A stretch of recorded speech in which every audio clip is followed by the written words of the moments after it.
Okay, so getting back into our coverage over the X-Men, guys, we're going to jump into Uncanny X-Men issue number 306. Now, let me tell y'all, this issue really did hurt my feelings. Like, I feel so bad for Archangel because the man does go through the ringer here in this book. But, guys, remember, when it comes to our coverage over the X-Men at this point, we're still in the Fatal Attractions era for X-Men comics. Because remember, when it came to Fatal Attractions, you had the main storyline, but you also had other storylines in X-Men comics that took place between chapters of the main storyline. So even though we already covered the first three chapters of Fatal Attractions, and we still have three more to cover, we still got to cover the storylines that took place between 3 and 4 when it comes to chapters of Fatal Attractions. And so when it comes to Uncanny X-Men, issue number 306 is one of those one-shot story arcs that takes place between the chapters of Fatal Attractions. Now, like I said, this book is really harsh for the character of Archangel. And you see what I mean as we go through today's video. Now, let me just say that the opening pages of this book kind of did bother me as well. And the reason why, because we pick up with Archangel and Jean Grey. Now, if you know your X-Men comics, you know that when it came to Warren and also Jean Grey, these two characters, they had feelings for one another. Really more Warren towards Jean Grey. But you could tell that Jean also had some kind of feelings towards Warren in the past in X-Men comics. So as we get into the opening pages of this book, we see the two characters just flying around. It's really more of Archangel carrying her around in the skies and kind of showing a perfect view of what he sees when he's up in the air. Now, you do have the two characters kind of flirt here, but let's not forget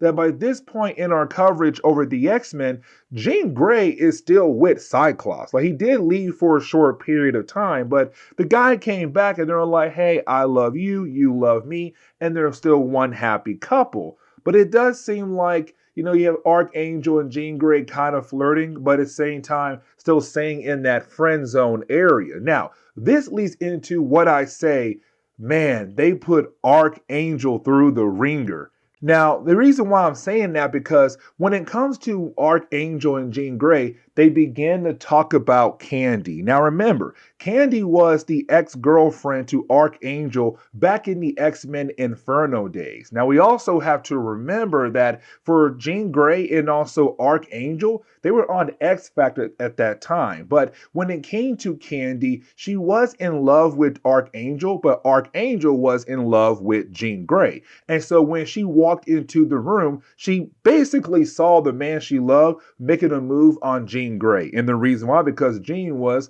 technically single, because Cyclops was married to Madeline Pryor. Now, once Kenny saw what Archangel was doing, she dipped out. She disappeared, and he couldn't find her. Now, he did find her, but unfortunately, he found out that she was being held hostage by his old enemy, Cameron Hodge. Now, Cameron Hodge was somebody who was trying to kill off the entire mutant race. But he's also the leader of an organization known as the Right that has the same goals as he does, to kill off the mutant race. Now, last time we saw him, we were kind of left to believe that he is dead. But either way, getting back over to Candy, it's Archangel saying like how much he does miss her and wishes that she was back. Well, here's the thing. She walks into the room and it's kind of like, wait a second, you died. How in the world are you here right now in front of Archangel and Jean Grey? Now, I want to jump over to Charles Xavier, Beast, and Quicksilver, who are currently in the Danger Room. Here's the reason why. Because you have Charles Xavier going through a Danger Room session. Now, as you all know, the Danger Room is used as a way to train different members of the X-Men. And so for Charles Xavier, he does not really have any fighting skills. Like, yes, he has his mind, but that's really it. And so it's Quicksilver and Beast kind of questioning the whole idea of putting the man through the actual Danger Room session, because it seems like he wants to know how to fight the best way he can. Now, his opponent is Quicksilver. Now, they're not going to fight on the ground. They're going to fight in a simulation of being in space. But while you have the two characters fighting against one another, you do have Charles Xavier bring up Magneto. Now, here's the reason why. Because you now have Charles Xavier now beginning to doubt everything he has done as the leader of the X-Men, but also he's doubting the idea of reaching his goals. The whole idea that mutants and humans can live together. It's him now saying that he feels like those goals are not going to be reachable, but at the same time, if he has to reach those goals, he might have to act a tad bit like Magneto, beginning to change his ways. Now, for Quicksilver, it's kind of like, why would you do that? But it's Charles saying, look, I have a perfect example of why my ways don't work. Your father, Magneto, he tried to be me. When I had left, he took over my school, became the leader of the X-Men, the teacher to the New Mutants, and even then, he still went back to his old ways. So what if my ways don't truly work? What if his ways are actually the answer? Now, it's also Charles saying that he's not afraid to cross those lines to be able to defeat Magneto. And so once you had this session done, you have our two characters go their separate ways, but it's now questioning the whole idea of, will Charles actually cross that line when it comes down to him fighting against Magneto? Now, getting back over to Archangel and Jean Grey, for Archangel, he cannot believe that what he is seeing. Like for him, he does not believe in the possibility that this is candy. To him, it's more of, okay, this is another trick being done by Cameron Hodge. And let me explain why he feels that way. And the reason why, because in our last video for Uncanny X-Men, you had Rogue, Iceman, and also Bishop run into some soldiers that were actually created in the lab by Cameron Hodge, it seemed like. And Rogue tried to access their minds. They had nothing on their mind except one thing, Cameron Hodge. Really two things, Cameron Hodge and their assignments. And so for Archangel and Jean Grey, really Jean Grey, she's saying, Archangel, this has to be candy. The way she is talking, the way she is thinking, there's no way that this could be another being created by Cameron Hodge. I kind of hate the idea how everything is getting so like crazy. Then you have the book say, you know what, let's go over here and see what's going on with Storm. Like, I love Storm and all, but in this book, I did not care about her dating life. I only care about what was happening to Archangel. But in the middle of what was happening, they were like, hey, let's go check in with Storm. And really, it's just Storm going on a date with Forge. And she does learn that Forge is now the new leader of X Factor. Now, with that being said, is also Forge kind of realizing that maybe, just maybe, he was wrong to end things between them. And so he's kind of hoping that they can get back together and possibly rebuild their entire relationship and possibly get married down the road. And for Storm, it's like, hey, you know what? I'm down with that idea. I truly did miss you. And so you have the two characters dance in the middle of the restaurant.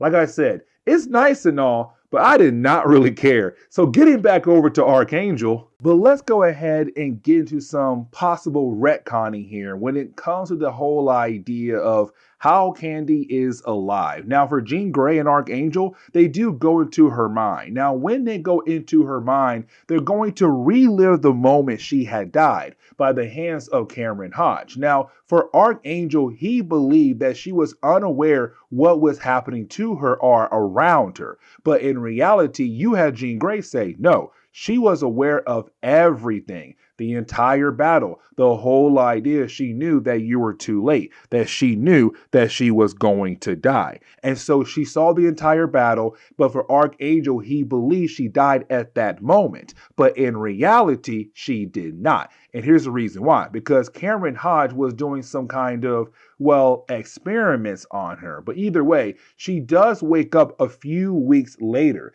Now, when she does wake up a few weeks later, you have two guys standing over her, talking about her, saying that she looks very similar to something else, something more original. But either way, there's a third person there, but we can't see him. Now, when Jean Grey tries her best to dive deeper into the mind of Candy, she falls for a psychic trap that was actually placed by Cameron Hodge. Now, really, this was Marvel Comics back then getting ready for the next crossover for the X-Men. So even though we're still right in the middle of Fatal Attractions, they were like, hey, listen, we're going to wrap things up over here, But down the road, the next crossover, you guys gotta get ready for it. Now, with all that being said, when it comes to Archangel and Archangel and Jean Grey, they realize that Cameron Hodge, who still is a techno-organic being, was hiding inside the body of Candy.